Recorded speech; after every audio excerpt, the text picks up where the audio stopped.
Another one over there. There's one lion. Don't want to move. They're blocking the way.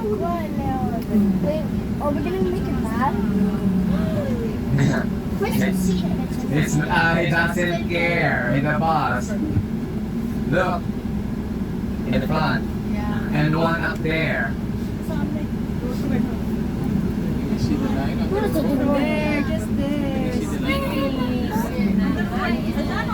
And the road also there, it won't be the right side. Oh, lion's blocking the way. Oh, it's gonna be on the right side. Look. It's really a king. He doesn't care if there's a bus passing by. And if these lions are contained, actually they have a holding unit or their own separate enclosure.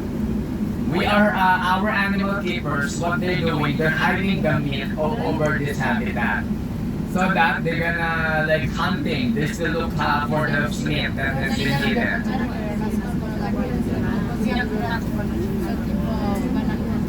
You know, it's still practice their hunting skills. Alright, the next two animals that we're about to see next, they are included in the big five animals in Africa. Do you know what are the big five animals? Can you give me one? Tiger? No, tiger is not in Africa. We just saw one. Lion. The cheetah? Not the tiger. Not the giraffe. Okay, the elephant, correct. Okay, the big five.